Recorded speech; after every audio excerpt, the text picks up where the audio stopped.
DK ಸರ್ಕಾರ ಒಂದು ಬೃಹತ್ ಯೋಜನೆಯನ್ನ ಕೈಗೆತ್ತಿಕೊಂಡಿದೆ. 1000 ಎಕರೆಯ ಮೆಗಾ ಪ್ಲಾನ್. KGF 2.0 ಹೇಗಿರುತ್ತೆ? 1000 ಎಕರೆಯ ಮೆಗಾ ಪ್ಲಾನ್. KGF 2.0 ಹೇಗಿರುತ್ತೆ? ಉತ್ತರ ಸಿಂಪಲ್. ಲ್ಯಾಂಡ್ ಅಕ್ವಿಸಿಷನ್ ನ ಚಾಲೆಂಜ್ ಇಲ್ಲಿ ಇಲ್ಲ. ನೋಡಿ, ಯಾವುದೇ ಒಂದು ಊರು ಡೆವಲಪ್ ಆಗಬೇಕು ಅಂದ್ರೆ ಅಲ್ಲಿ ಕೋಟಿ ಬೆಲೆ ಬಾಳೋ ಭೂಮಿ ಬೇಕಾಗತ್ತೆ. ಈಗ KGF ನಲ್ಲೂ ಟೌನ್ಶಿಪ್ ಮಾಡೋಕೆ ಬಿಡದಿ ತರನೇ ಇಲ್ಲೂ ಜಮೀನು ಬೇಕು, 1000 ಎಕರೆ ಬೇಕು. ಆದರೆ ಬಿಡದಿ ರೀತಿಯ ಸಮಸ್ಯೆ ಇಲ್ಲಿಲ್ಲ. ಇಲ್ಲಿ 100ಕ್ಕೆ 100 100% ಲ್ಯಾಂಡ್ ಯಾರಿಂದನೂ ತಗೋಬೇಕಾಗಿಲ್ಲ. ಆಲ್ರೆಡಿ ಇವ್ರ ಹತ್ರ ಅವೈಲೇಬಲ್ ಇದೆ ಗವರ್ಮೆಂಟ್ ಹತ್ರ. ಯಾಕಂದ್ರೆ BGML ಮತ್ತು BEML ಸುಪರ್ದಿಯಲ್ಲಿರೋ ದಶಕಗಳಿಂದ ಬಳಕೆಯಾಗದೆ ಬಿದ್ದಿರೋ ಸಾವಿರಾರು ಎಕರೆ ಭೂಮಿ ಆಲ್ರೆಡಿ ಇದೆ. ಇದು ಆಲ್ರೆಡಿ ಸರ್ಕಾರಿ ಜಾಗ, ಸರ್ಕಾರಿ ಕಂಪನಿಗಳ ಜಾಗ. ಹೀಗಾಗಿ ಇಲ್ಲಿ ಪ್ರೈವೇಟ್ ವ್ಯಕ್ತಿಗಳೊಂದಿಗೆ, ಜಮೀನ್ದಾರರುಗಳೊಂದಿಗೆ ಜಗಳ ಆಡೋ ಅವಶ್ಯಕತೆನೇ ಸರ್ಕಾರಕ್ಕಿಲ್ಲ. ಜೊತೆಗೆ ಇನ್ನೊಂದು ಇಂಪಾರ್ಟೆಂಟ್ ಸಂಗತಿ ಏನು ಅಂದ್ರೆ, ಇಲ್ಲಿಗೆ ಬ್ರಿಟಿಷರ ಕಾಲದಲ್ಲೇ ತುಂಬಾ ಪ್ಲಾನ್ಡ್ ರೀತಿಯಲ್ಲಿ ಒಂದಷ್ಟು ಇನ್ಫ್ರಾಸ್ಟ್ರಕ್ಚರ್ ಮಾಡಿ ಆಗಿದೆ. 1896ರಲ್ಲೇ ಬಂಗಾರಪೇಟೆಗೆ ರೈಲ್ವೆ ಸಂಪರ್ಕವನ್ನ ಕೊಡಲಾಗಿತ್ತು. 1903ರಲ್ಲೇ ಬೇತಮಂಗಲ ಕೆರೆಯಿಂದ ಬ್ರಿಟಿಷರು ಅಳವಡಿಸಿದ ಕುಡಿಯೋ ನೀರಿನ ಪೈಪ್ಲೈನ್ಗಳು ಇವಾಗಲೂ ಕೂಡ ಕೆಲಸ ಮಾಡೋ ಸ್ಥಿತಿಯಲ್ಲಿವೆ. ಬಂಗಾರಪೇಟೆ ಮೂಲಕ ನ್ಯಾಷನಲ್ ರೈಲ್ವೆ ಕನೆಕ್ಟಿವಿಟಿ ಇದೆ. ಭಾರಿ ವಿದ್ಯುತ್ ಪೂರೈಕೆ ಮಾಡುವ ಪವರ್ ಗ್ರಿಡ್ ಸಿಸ್ಟಮ್ ಮೊದಲಿಂದಲೂ ಇದೆ. ಕೇವಲ ಅದನ್ನು ಸ್ವಲ್ಪ ಅಪ್ಗ್ರೇಡ್ ಮಾಡಿದ್ರೆ ಸಾಕು. ಹೊಸದಾಗಿ ಪ್ಲಾನ್ ಮಾಡೋ ಅವಶ್ಯಕತೆ ಇಲ್ಲ. ಎಲ್ಲಿಂದ ಹೆಂಗೆ ತರೋದು, ಏನು ಮಾಡೋದು ಅಂತ ಹೇಳಿ ಎಲ್ಲ ಪ್ಲಾನ್ ಮಾಡಿ ಆಗಿದೆ. ಕೈಗಾರಿಕೋದ್ಯಮಿಗಳಿಗೆ ಒಂಥರ ready to use, ready to move in facility. ಸ್ವಲ್ಪ ಹಳೇದಾಗಿದೆ, ರೆಡಿ ಮಾಡ್ಕೋಬೇಕು, ಬಟ್ ಇದೆ ಅಲ್ಲಿ. ಇಂಥ ಅವಕಾಶ ಇಡೀ ದಕ್ಷಿಣ ಭಾರತದಲ್ಲೇ ಬೇರೆಲ್ಲೂ ಕೂಡ ಸಿಗೋದಿಲ್ಲ. ಜಾಗ ಆಗಿರ್ಬೋದು, ವ್ಯವಸ್ಥೆ ಆಗಿರ್ಬೋದು. Game changer Chennai expressway. ಇಲ್ಲಿಗ ಡಿಕೆಯ ಈ KGF ಟೌನ್ಶಿಪ್ ಪ್ಲಾನ್ಗೆ ತುಂಬಾ ಸಾಲಿಡ್ ಆಗಿ ಸಪೋರ್ಟ್ ಮಾಡ್ತಿರೋ ಸಂಗತಿ ಏನು ಗೊತ್ತಾ? ಬೆಂಗಳೂರು ಚೆನ್ನೈ ಎಕ್ಸ್ಪ್ರೆಸ್ ವೇ ಅಲ್ಲೇ ಹಾದು ಹೋಗ್ತಾ ಇದೆ. ಇದು 2 ಮಹಾನಗರಗಳನ್ನು ಕನೆಕ್ಟ್ ಮಾಡೋ ಎಕ್ಸ್ಪ್ರೆಸ್ ವೇ ಈಗ ನಿರ್ಮಾಣ ಹಂತದಲ್ಲಿದೆ. ಕೆಲವೊಂದಷ್ಟು ಭಾಗ ಆಲ್ರೆಡಿ ಓಪನ್ ಆಗಿ ಹೋಗಿದೆ. ಇನ್ನು ಅತಿ ಶೀಘ್ರದಲ್ಲಿ ರೆಡಿ ಆಗುತ್ತೆ. ಇದು KGF ಪಕ್ಕಕ್ಕೆ ಹಾದು ಹೋಗ್ತಾ ಇದೆ. ಈ ಹೆದ್ದಾರಿಯ ಕರ್ನಾಟಕ ಭಾಗ ಅಂದ್ರೆ ಹೊಸಕೋಟೆಯಿಂದ KGF ಮತ್ತು ಸುಂದರಪಾಳ್ಯದವರೆಗಿನ ಸುಮಾರು 71-72 ಕಿಲೋಮೀಟರ್ ರಸ್ತೆ ಆಲ್ರೆಡಿ ಸಂಚಾರಕ್ಕೆ ಮುಕ್ತನೂ ಆಗಿದೆ. ಟೋಲ್ ಕಲೆಕ್ಷನ್ ಕೂಡ ಆಗ್ತಾ ಇದೆ. ಇನ್ನು ಆಂಧ್ರ ತಮಿಳುನಾಡು ಭಾಗದಲ್ಲಿ ಕಾಮಗಾರಿ ಸ್ವಲ್ಪ ಲೇಟ್ ಆಗಿರೋದ್ರಿಂದ ಸಂಪೂರ್ಣ ಎಕ್ಸ್ಪ್ರೆಸ್ ವೇ 2027ರ ಆರಂಭದ ಹೊತ್ತಿಗೆ ಉದ್ಘಾಟನೆಯಾಗೋ ಲೆಕ್ಕಾಚಾರ ಇದೆ. ಈ ಇಡೀ ಸ್ಟ್ರೆಚ್ ನಲ್ಲಿ ಕರ್ನಾಟಕದ ಭಾಗದಲ್ಲಿ KGF ಭಾಗದಲ್ಲಿ ಹಾದು ಹೋಗಿರೋ ರಸ್ತೆ ಕೂಡ ಇರೋದ್ರಿಂದ, ಅದು ಆಲ್ರೆಡಿ ಓಪನ್ ಇರೋದ್ರಿಂದ ಹೂಡಿಕೆದಾರರಿಗೆ ಇದು ಹಾಟ್ ಫೇವರಿಟ್ ಆಗುತ್ತೆ. ಯಾವುದೇ ಒಂದು ದೊಡ್ಡ ಮಲ್ಟಿನ್ಯಾಷನಲ್ ಕಂಪನಿ, ಉದಾಹರಣೆಗೆ ಆಪಲ್, ಫಾಕ್ಸ್ಕಾನ್ ಅಥವಾ ಟೆಸ್ಲಾದಂಥ ಕಂಪನಿಗಳು ಒಂದು ಕಡೆ ಇನ್ವೆಸ್ಟ್ ಮಾಡಬೇಕು ಅಂತ ಹೇಳಿದ್ರೆ ಅವರು ಮೊದಲು ನೋಡೋದೇ ಈ ಟ್ರಾನ್ಸ್ಪೋರ್ಟೇಷನ್ ಮತ್ತು ಲಾಜಿಸ್ಟಿಕಲ್ ಸಪೋರ್ಟ್ ಇದೆಯಾ ಅಂತ ಹೇಳಿ, ಕನೆಕ್ಟಿವಿಟಿ ಇದೆಯಾ ಅಂತ. ಯಾಕಂದರೆ ಅವರು ಉತ್ಪಾದನೆ ಮಾಡಿದ ವಸ್ತುಗಳನ್ನು ಹೊರಗೆ ತಗೊಂಡು ಹೋಗೋಕೆ, ಬೇರೆ ಬೇರೆ ರಾಜ್ಯ ರಾಷ್ಟ್ರಗಳಿಗೆಲ್ಲ ಕಳಿಸೋಕೆ ಹತ್ತಿರದಲ್ಲೇ ಹೈವೇ ಇದೆಯಾ, ಏರ್ಪೋರ್ಟ್ ಇದೆಯಾ, ಬಂದರ್ ಇದೆಯಾ ಅಂತ ನೋಡ್ತಾರೆ.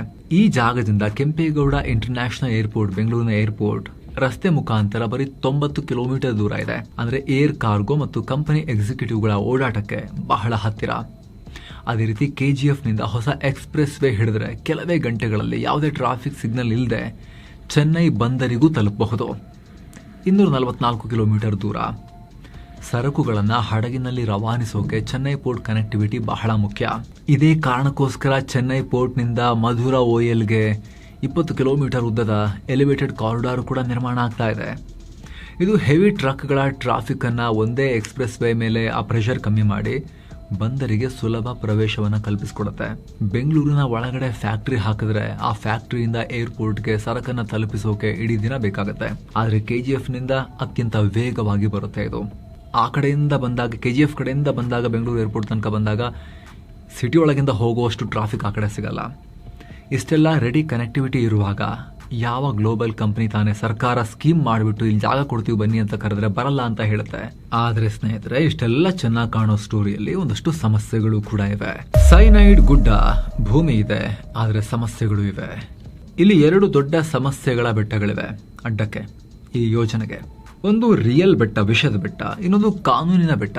ಅದರಲ್ಲಿ ಮೊದಲನೇದು ರಿಯಲ್ ಬೆಟ್ಟ. ಯಾವುದು ವಿಷದ್ದು? ಅದು KGFನ ಕುಖ್ಯಾತ ಸೈನೈಡ್ ಗುಡ್ಡಗಳು. ಬ್ರಿಟಿಷರ ಕಾಲದಿಂದಲೂ ಲಕ್ಷಾಂತರ ಟನ್ ಮಣ್ಣನ್ನ ಅಗದು ಅದರಿಂದ ಚಿನ್ನ ತೆಗೆದು ಉಳಿದಿರೋ ತ್ಯಾಜ್ಯ ಮಣ್ಣನ್ನ ರಾಶಿ ಹಾಕಿ ಅವು ಮಿನಿ ವಿಷದ ಗುಡ್ಡಗಳಾಗಿ ಬೆಳೆದು ನಿಂತಿವೆ. ಚಿನ್ನವನ್ನ ಬೇರ್ಪಡಿಸೋಕೆ ಅವತ್ತು ಸೈನೈಡ್ ಬಳಸಲಾಗ್ತಾ ಇತ್ತು. ಹೀಗಾಗಿ ಈ ಮಣ್ಣಲ್ಲಿ ಸೈನೈಡ್ ಮತ್ತು ಸಿಲಿಕಾನ್ ಅಂಶಗಳಿವೆ. ಗಾಳಿ ಬೀಸಿದಾಗ್ಲೆಲ್ಲ ಈ ವಿಷಕಾರಿ ಧೂಳು ಇಡೀ ಊರಿಗೆ ಆವರಿಸುತ್ತೆ.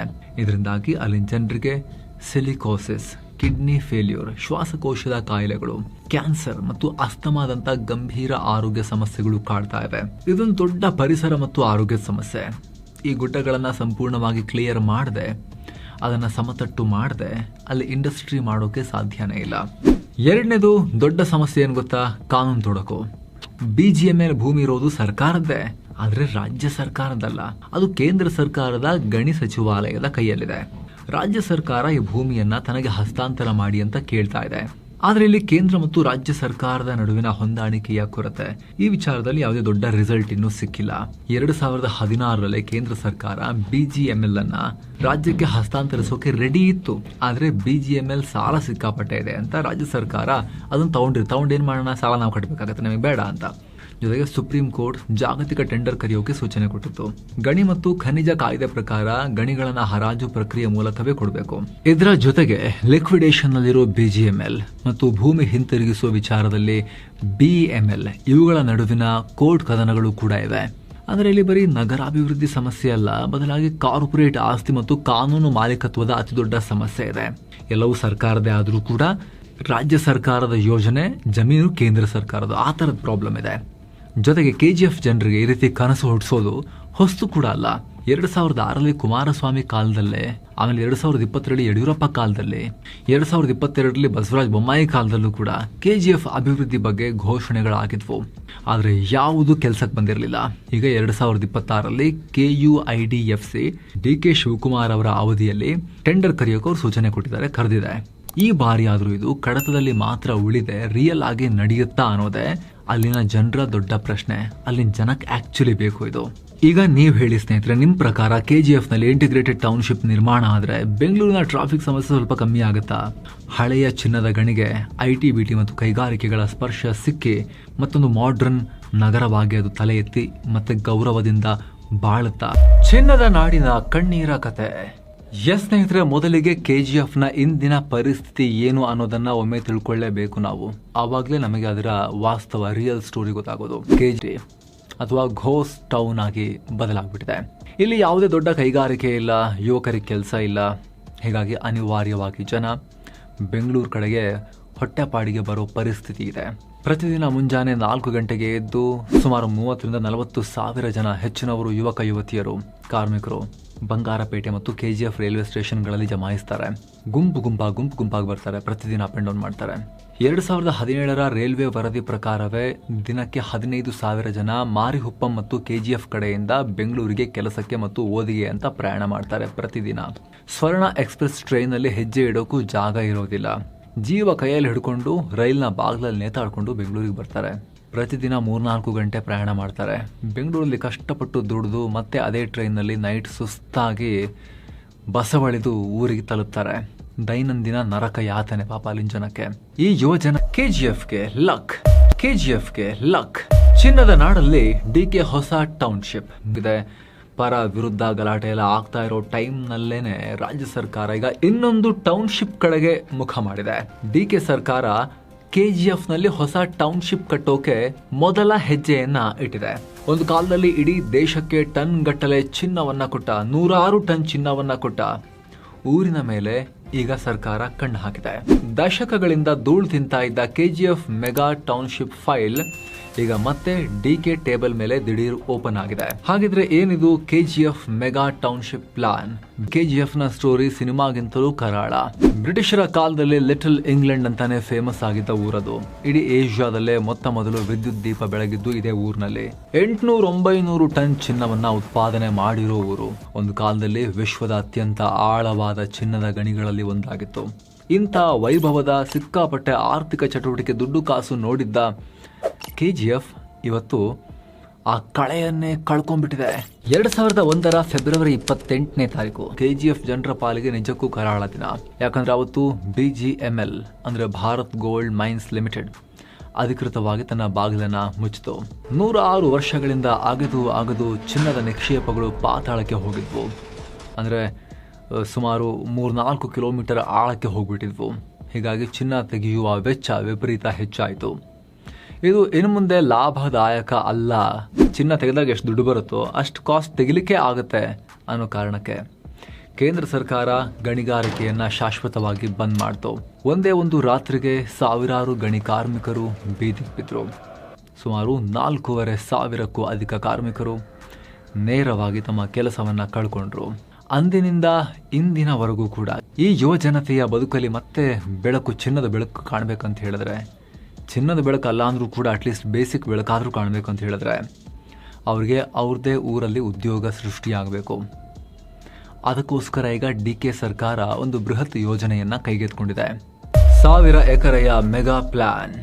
KGF 2.0 ಹೇಗಿರುತ್ತೆ ಸ್ನೇಹಿತರೆ? ಕರ್ನಾಟಕ ನಗರ ಮೂಲಸೌಕರ್ಯ ಅಭಿವೃದ್ಧಿ ನಿಗಮ KUIDFC KGF ನಲ್ಲಿ ಸಮಗ್ರ ಟೌನ್ಶಿಪ್ ಮಾಡೋಕೆ ಅಧಿಕೃತ ಟೆಂಡರ್ ಅನ್ನ ಕರೆದಿದೆ.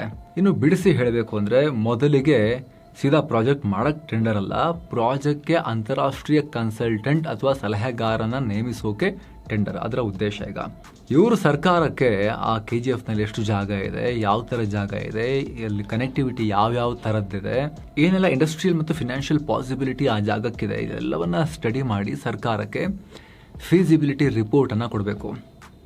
ಫಿನಾನ್ಷಿಯಲ್ ಮಾಡೆಲ್, ಹಂತ ಹಂತದ ಮಾಸ್ಟರ್ ಪ್ಲಾನ್ ಮತ್ತು DPR ರೆಡಿ ಮಾಡಿಕೊಡ್ಬೇಕು.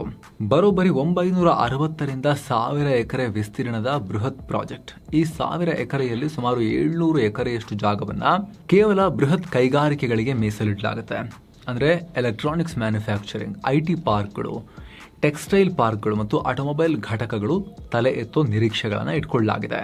ನೆಕ್ಸ್ಟ್ ಉಳಿದಿರೋ 300 ಎಕರೆ ಜಾಗದಲ್ಲಿ ಈ ಕಂಪನಿಗಳಲ್ಲಿ ಕೆಲಸ ಮಾಡೋ ಲಕ್ಷಾಂತರ ಜನರಿಗಾಗಿ ವಾಕ್ ಟು ವರ್ಕ್ ಕಾನ್ಸೆಪ್ಟ್ ಅಡಿಯಲ್ಲಿ ಒಂದು ಹೈಟೆಕ್ ಸ್ಮಾರ್ಟ್ ಟೌನ್ಶಿಪ್ ನಿರ್ಮಾಣ ಮಾಡೋ ಗುರಿಯನ್ನ ಇಟ್ಕೊಳ್ಳಲಾಗಿದೆ. ಅಂದ್ರೆ ಅಲ್ಲಿ ಕೆಲಸ ಮಾಡೋರು ಬಸ್ಸು, ಟ್ರೈನು ಅಂತ ಒದ್ದಾಡೋ ಹಾಗಿಲ್ಲ. ಅಲ್ಲೇ ಪಕ್ಕದಲ್ಲೇ 300 ಎಕರೆಯಲ್ಲಿ ಇರೋ ಟೌನ್ಶಿಪ್ ಇಂದ ನಡ್ಕೊಂಡೇ ವರ್ಕ್ ಮಾಡಕ್ ಹೋಗ್ಬೋದು ಅವ್ರು, ಅಷ್ಟು ಹತ್ತಿರದಲ್ಲಿ ಇರಬೇಕು ಅಂತ ಹೇಳಿ. ಅಲ್ಲಿ ವಸತಿ ಸಮುಚ್ಚಯಗಳು, international schools, multi speciality hospitals, malls ಮತ್ತು ಹಸಿರಾದ ಪಾರ್ಕ್ಗಳು ತರಬೇಕು ಅನ್ನೋ ಗುರಿ ಇದೆ. ವಿಶೇಷ ಅಂದ್ರೆ ಸರ್ಕಾರ ಇದನ್ನು ತನ್ನ ಸ್ವಂತ ದುಡ್ಡಿಂದನೂ ಮಾಡ್ತಾ ಇಲ್ಲ. ಬದಲಾಗಿ PPP ಮಾಡೆಲ್ ಅಂದ್ರೆ ಸಾರ್ವಜನಿಕ ಮತ್ತು ಖಾಸಗಿ ಸಹಭಾಗಿತ್ವದ ಮೂಲಕ ಡೆವಲಪ್ ಮಾಡೋದು ಸರ್ಕಾರದ ಲೆಕ್ಕಾಚಾರ.